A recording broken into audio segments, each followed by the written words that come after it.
All right, everyone, how's it going? It's Dan Mortimer with eXp Realty, and it's time for another weekly Las Vegas and Henderson market update. Today is November 5th, Election Day. These are the results for the last 7 days through November 4th. And this is just a little snapshot of where the market is currently, what we've seen in the last 7 days. So we'll go ahead and jump into the data, and I'll give you my thoughts.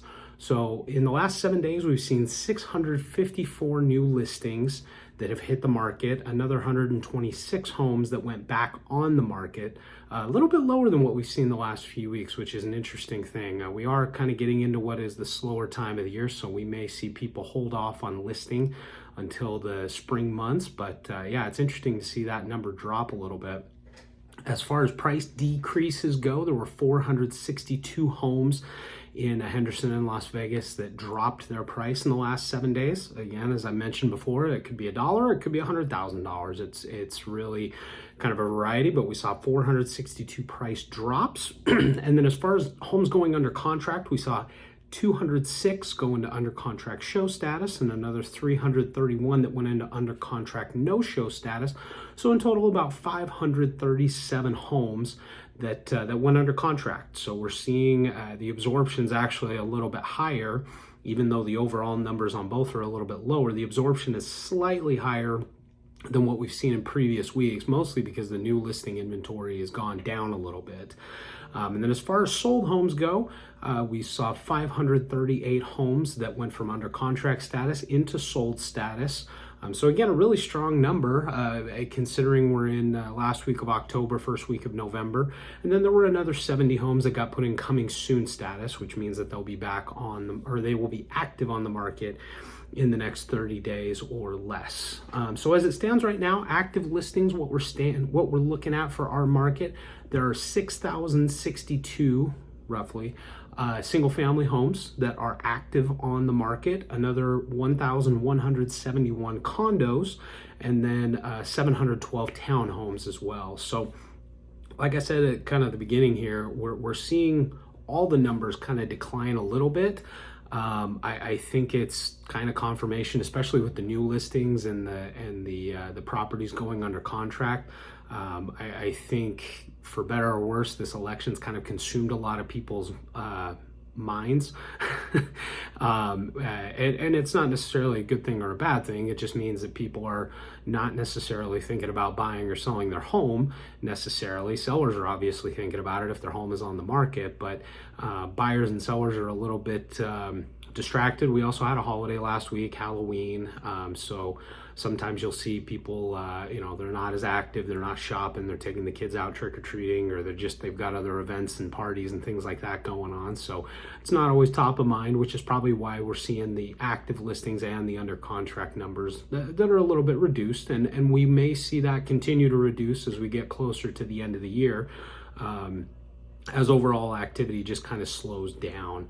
But I think it's a healthy sign for our market. I think the other thing that you kind of have to factor into this is I get a lot of people that say, oh, well, activity is slowing down, prices must be free falling. And that's not really the case. Now, I will add in kind of the caveat that yes, homes that are way overpriced, people that are putting them up at aspirational prices, thinking that this is the market of 2021 or early 2022, they're getting a reality check. Absolutely. Their homes are going to be sitting, and so those prices are going to be reducing.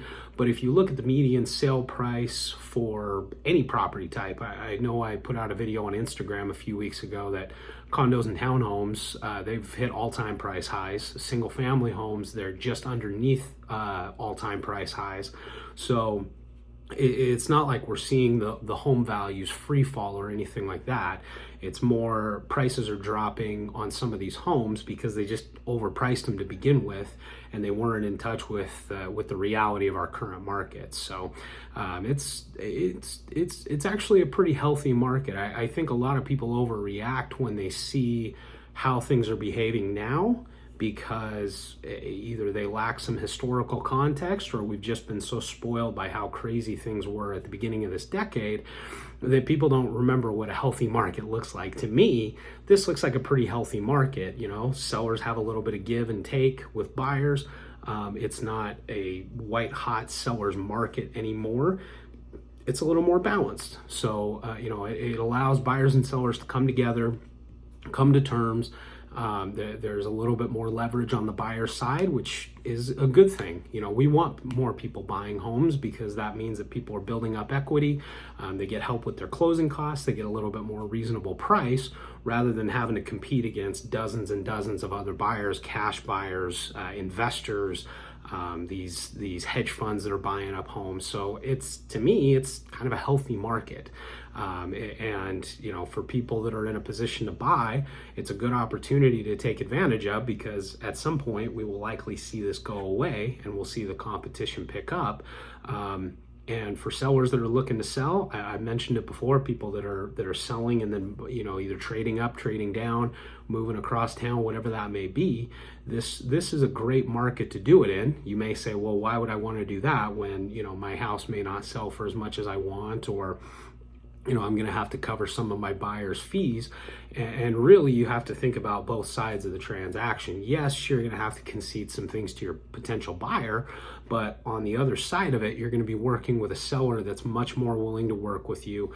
They're going to work with your contingency if you want to buy with a contingency upon selling your home, and they're going to work with you. There's more flexibility in this market now. So again, to me, this looks like the real estate market that we had kind of from 2017 to 2020 before COVID hit. It's a little more balanced. People are a little more realistic with one another, and you don't get the same kind of aggressive terms that you saw on a lot of homes in the last few years. So to me, I think it's positive. I think it's a good thing. I know there are a lot of other professionals in my industry that might be panicking a little bit just because the overall number of transactions is down. But I look at the inventory and I look at where the prices are, and I think it's still, to me, it looks more like a healthy market, kind of what we had before things went bonkers in 2020 and 2021. So if you're wanting to learn more about the market, if you wanted to learn more about whether or not it makes sense right now to look at buying a home or possibly selling your home, I'd be more than happy to do that. That's one of the best ways to support this channel and the videos that I do is, I'm happy to set up either an online consultation. We can do a Google Meet call, or I can have you come. I can meet you in person. We can go to Starbucks or grab a place. I have a conference room here in my office. We can meet here, but I can also come to you. So these are no hassle consultations. Just learning a little bit more about your situation, and it's not. Like I've said before in other videos, it's not a matter of, hey, Dan's going to try to force me to buy or sell a home. It's more learning about your situation and seeing what makes the most sense, because not one specific plan works for everybody. So we create a customized plan to help to suit your needs and your time frame and what you're looking to do, and see if it makes sense now. And maybe it doesn't make sense now. Maybe it makes sense to wait 6 months, a year, 2 years, whatever it may be. But go ahead and do that. And then if you like this video content, if you get some value from it, the other way that you can support my channel is subscribe. There's no cost to do it. It's kind of like following me. And please be sure to like my videos. When you subscribe, you get notified of new videos as they get put up. So would love to provide as much value as possible to our clientele out there in Henderson and Las Vegas. So really appreciate you guys. Thank you so much for watching, and I will catch you at the next one.